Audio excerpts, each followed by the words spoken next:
Depende po, no? Mayroong 20 days, may 24 days, may 22 days din po. Kasi All right. depende po sa ating mga employers kung ilang araw sila sa isang buwan nagpapatrabaho. All right. So, sa madaling sabi, nandun sa average na parang 14,100 a month. Ano po yung posibleng magiging impact ng minimum wage earners monthly?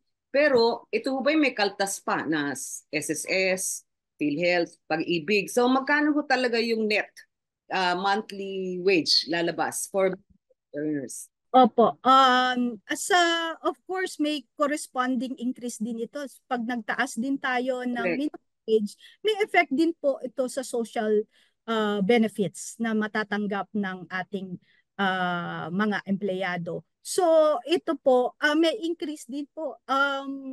May cost sa employer as well ano po ang magiging net pay ng ating mga manggagawa. So mga 800 po or yun po yung total, no? Pero on the part of the employer, mas malaki po yung cost nila kasi mas malaki po yung employer share. SSS. Okay. So, ibig sabihin, baka magneneto ng about 13,000. Ano po? Opo. Monthly.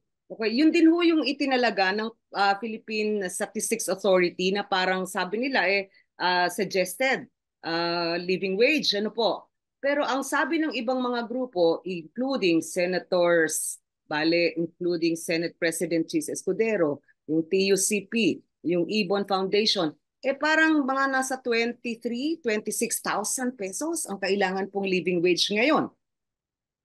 Opo, Doble.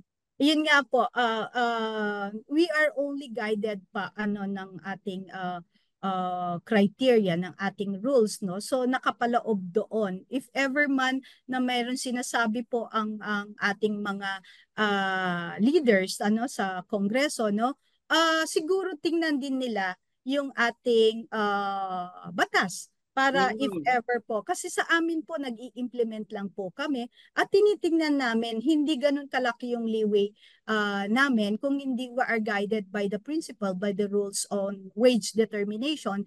And if in case na hindi po sapat yon, and then the Congress comes in po to review the rules, the law that created the RTWPB All po. right.